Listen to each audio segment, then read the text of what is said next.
Chain of Memories, a very underrated Kingdom Hearts game. As I said in my last video, I played this one after 2, so I couldn't get into the combat. Years later, I still couldn't get into it. That is until last year. On this playthrough, I enjoyed it again minus some bosses, but it's a good game. The problem was going from a pure action RPG that was Kingdom Hearts 2 to something with a restriction of sorts on the combat with the card-based system. But honestly, on recent playthroughs, that's not my problem. No, it's the story. Now, I know what you could be thinking. Rechain Memories has a great story. Yeah, outside of the Disney worlds. The Disney worlds are just a retreading of Kingdom Hearts that don't really do anything different or exciting for them. Also, there's no voice acting. It's just stuff like the Queen forgot her memories. I don't hate it, but man, it really hurts the pacing of the game, and I just want to get to the real meat.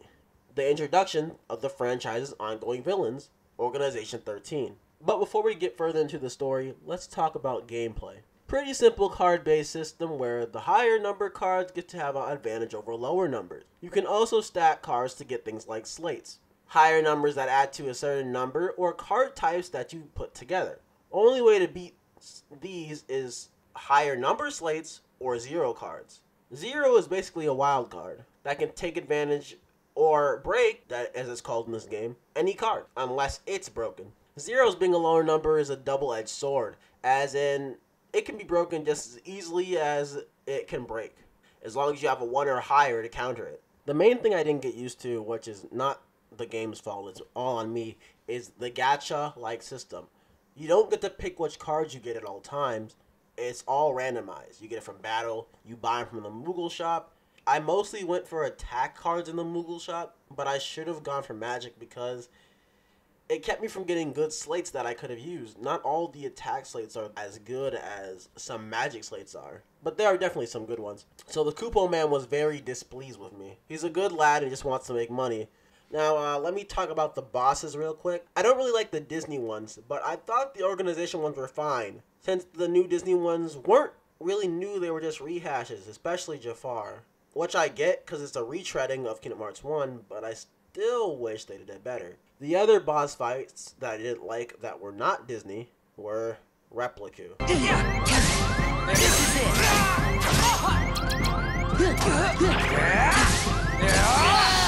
Next up, we got story. Spoilers, by the way. This one was easier for me to talk about, so I was able to talk about most of the story. If you don't want to be spoiled, then you click to the time in the video. Alright. The story is one of my favorites in Kingdom Hearts.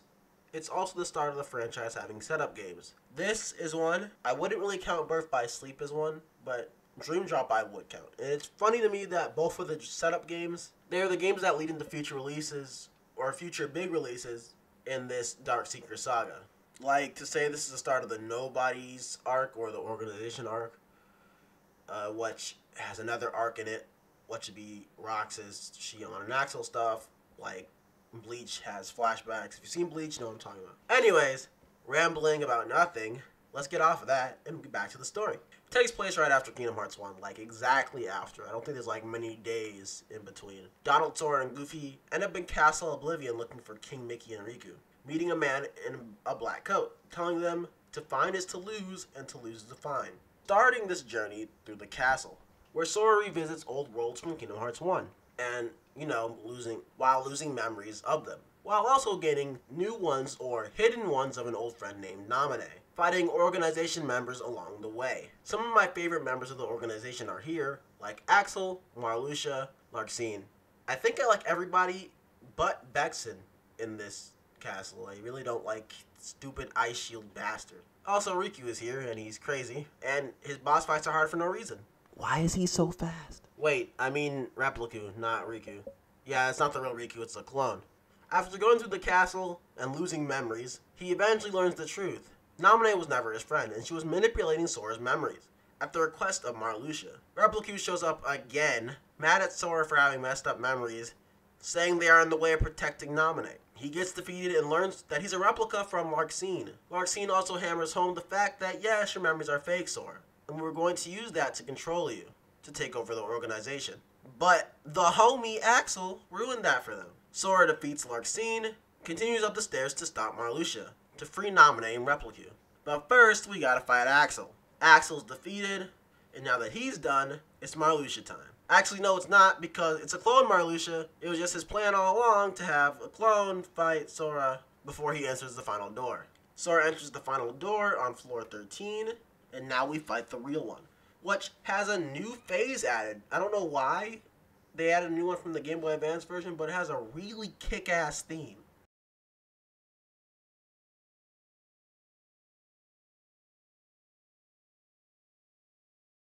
Now that Marluxia is done, it's time to get Sora's memories back. But at the cost, he has to lose his ones on Naminé. He and Naminé make a promise to remember that she exists and what she did for them by writing "Thank you, Naminé" in Jiminy's journal. After that, the game ends. Actually, it doesn't. See, when you beat Sora's story, you unlock another story. Riku's side. Rebirth and Reverse. He starts off in the basement, making his way up from basement floor 12 to floor 1. His goal is to learn to fight off the darkness in his heart, while running into Repliku, Zexion, and Lexius, 2 members of the organization, on his way. He goes through the Disney worlds, but honestly, they might as well not even exist for this portion. You go through them to fight bosses, and that's it. No cutscenes, no interactions, nothing. And that wouldn't be a problem, but Riku has pre-made decks. You cannot build them. Honestly, there was no point of having these, since during the boss fights, the major story bits, he already has pre-made decks. He has no magic cards, no item cards minus boss fights where he gets a potion. He makes up for having no magic or slates by using dark mode, which narratively makes no sense to me unless I'm missing something, because he wasn't trying to control the darkness until after fighting the final boss. You get Dark Fire, which is the only magic in the game. Riku goes to the castle fighting organization members in Repliku with the help of King Mickey, and eventually you meet Ansem in Twilight Town. Well, wait, it's not Ansem. It's someone named Diz, who's pretending to be Ansem. I think only in this section. After fighting Repliku in Twilight Town over a dilemma of who the real Riku is, you get to the top floor. You get to basement floor 1, where you finally get to face off with the darkness in Riku's heart, Ansem. Riku beats him and learns to control the darkness. He leaves Sora with Naminé, and him and Mickey leave Castle Oblivion, where Riku walks the road to dawn, the trail between light and darkness. I don't think I did the story enough justice. It's cheesy, but I found it still great. Wonderful setup title for Riku and Sora, gets you ready for the threat that is Organization 13, and shows an inner struggle with Sora that you don't really see in the series. The game also has some new tracks, sadly not very many, but the ones that they do have are really good. Yoko Shimura is still fantastic, and we stand a goddess. Overall, I found the game pretty good. Could have been a lot better. It's not my favorite Kingdom Hearts game. It's probably actually the lowest one on my list, and I still enjoyed it. What should tell you what I think about the series if the first video didn't already say anything. I get why a lot of people don't like it. Hell, it took me a few years to like it myself. But I think if you give it another chance, you might find something enjoyable with it.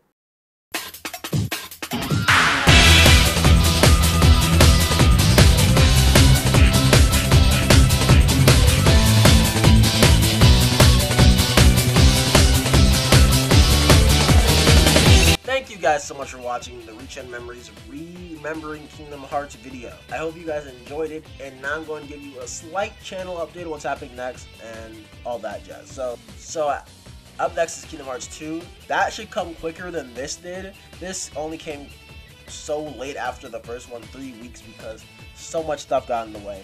That will not be a problem this time, I hope, especially after the holidays. Not much to do around here for holiday stuff.